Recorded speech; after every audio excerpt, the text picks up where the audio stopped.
Shet Vidya Mandir English High School and Junior College of Science and Commerce. Students, you are welcome to video 2 of lesson 1.2 on the summit We Reach the Top. I, Mrs. Archana Bhatija, heartily welcome you for this lesson in English subject for standard 11th. So, students, as a pre-cap, we discussed earlier about the rope that bound them together and the importance of togetherness. Yes, students, you also must be quite excited about adventure sports. You also must be enjoying some of the things like mountaineering, trekking, camping. But here the achievement is about reaching the top of the mountain, the top Mount Everest for the first time. So now it is about when we reach Kathmandu as I scan the chapter. While skimming and scanning, students, you pay attention so that you understand the byline questions as well as meanings. When we reached Kathmandu, we discovered that a controversy had arisen. We talked it over, Hilary, Colonel Hunt and I. We agreed that all the talk was childish. So the controversy was about who had reached first over there. So now what did we notice here, students? They did not take the credit, neither Hilary nor Tenzing, about reaching the top first. Reaching the top was more important rather than who came first. Climbing was a teamwork and both of them respected each other. As I continue with the lesson, so we made a pact. In fact, actually a formal pact, and each of us signed it in the office of Prime Minister of Nepal. Each one signed his own statement. I have a copy of Hilary's statement which I carry in my pocket. It reads, Kathmandu, June 22nd, 1953. On May 29, Tenzing Sherpa and I left our high camp on Mount Everest for our attempt on the summit. As we climbed upwards to the south summit, first one and then the other would take a turn at leading. We crossed over the south summit and moved along the summit ridge. That is the long, narrow piece of raised land. We reached the summit almost together. We embraced each other, overjoyed at our success. Then I took photograph of Tenzing holding aloft the flags of Great Britain, Nepal and United Nations and India. There was also signed by Hilary. There is another paper like this in English signed by me. Thus, we will not take part in any controversy. As the statement says, Hilary and I embraced when we reached the top. We did as well as our bulky equipment would let us. I remember saying to him, we had our oxygen mask on with us. So this was exactly what had happened and they signed the pacts. Isn't it very interesting to know that? So any sport can be achieved with team spirit. First thought. Now here we continue about their adventure. What did Tenzing feel as he reached the top? What were his emotions? My first thought on reaching the top was a sense of gratitude to God. So now here we know one more quality of Tenzing, that he was very much spiritual minded. That after having failed 6 times, he had blessed me with fulfillment of this desire I had held so long. To keep holding in the ambition, he should not be given up. He did not give up easily as he believed in God. I placed on the summit the offerings to God that I had carried with me, as believed in the religion. This is in accordance with my religion. Both my wife and I are Buddhists. I could not kneel because of my clothes and equipment, but I offered a silent prayer in my heart. And what did he give offerings? The offerings were biscuits, candy and a little blue pencil. My youngest daughter Nima had given me the pencil before I left home. She asked me to put it on the top of the mountain as her offering to God.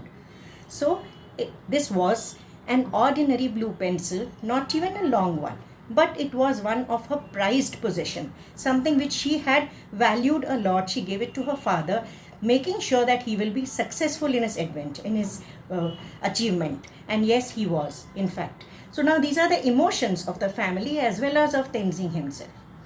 As I put it down, I pointed out to Hilary. He gave me a big smile, showing that he understood. What did Hilary understand actually? He understood Tenzing's feelings, his emotions, how he was expressing his joy, his prayer, how he was expressing his patience. Then I got out the flags, which I had on piece of a string about 4 feet long. So now I fastened one end to my ice axe, and Hilary took pictures as I held it up.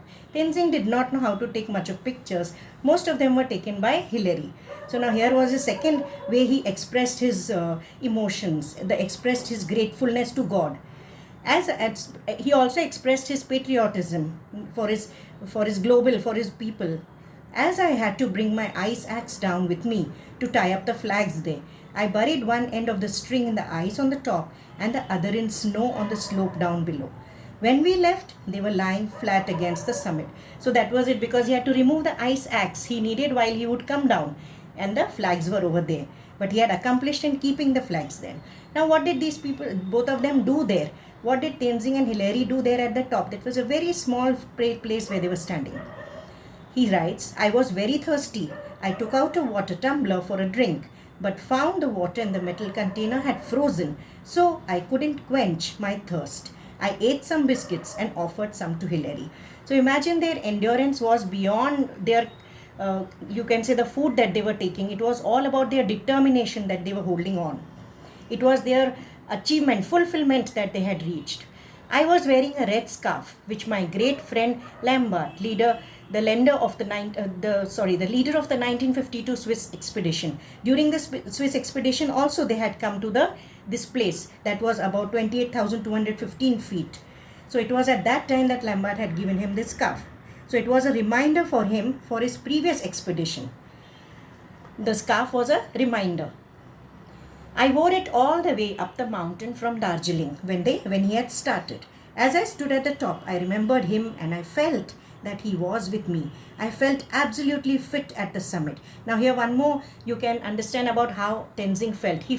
He was not at all tired.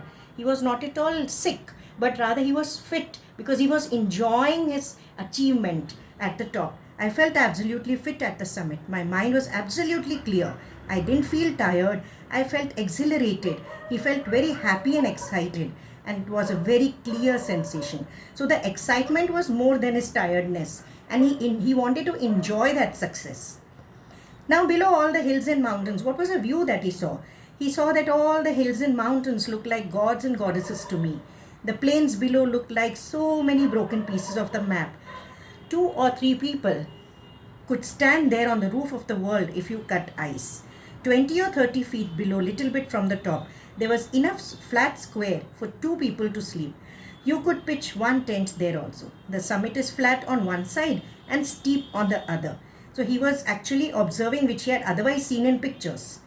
There is snow on the northern side, rocks on the south, and east and snowy rock on the west. All the 4 sides were very challenging. He stayed on the top a little more than 15 minutes. So they were there for about 15 minutes. We were lucky that there was no gale, or rather there was no strong wind or any such uncertain weather conditions. It would have otherwise swept us off. Now my next thought was about how to get down safely was another challenging thought. On the descent, that is about returning back, coming back from the summit, first they will reach the Camp 9 and then the Camp 8. I was walking behind Hilary. I was following him and holding the rope tightly, and my determination was to make sure he descended or he came down safely. So the entire risk was, he felt that it was fully his responsibility that they should reach back very safely. I must say that the climb down was more difficult and dangerous than the climb up. If you slipped down, you would go into the Kangshung Glacier, and there would be no trace left of you. These glaciers are such that anytime they can pull the person inside, but here they were lucky enough not to face all that. More caution or more care was needed. Now of course it took less time climbing down, but you needed more hussar or caution. When I reached Camp 9, my first thought was, thank God we have been spared an accident, and if up to now there have been no accidents, I hope there will be none in future. I had always prayed to God and He had saved me. So all his wishes were being granted, as well as his determination was with him. His destiny was beside him. So it was about all the success that we are today reading. At Camp 9, Hilary and I were in no mood for any talking. We just attended to our own things. So now the expedition is almost over. Reaching back is important. We stayed there about half an hour. We boiled some snow to make lemon water and drank it. When we left, we took all our sleeping bags and left everything else behind in the tent. From Camp 9 to Camp 8, where we spent the night, was an easier job. So now here, as they come down lower and lower, it becomes easier for them. I raise my arm with my thumb up. CWF Noise Loy saw us and their faces flushed with joy. In this way, I was able to tell them of our success. As we got nearer to Camp 8, Loy came to meet us and came up about 300 feet with tea and coffee, which was very difficult to get over there, students. It's not as easy as we read here or as we get here. Another 50 feet down, we met Noise, who brought us more tea. This tea smelled kerosene. Apparently, it had been made in a hurry, and somehow some kerosene got into the welcome cup. But I thought, since the gentleman had taken so much trouble to bring it, I was going to enjoy it, whatever the smell. So now the challenges were being overcome by the joy, happiness, and the achievement. So finally, they were successful. From the Archives of Times of India by Tezing Norge. Students, there are some self-assessment on page numbers given to you, and some self-assessment which I have divided according to your English comprehension questions, simple factual, grammar, as well as your formal and informal letter writing skills. Last is your own personal opinion answers. Please solve them in your notebooks. Thank you.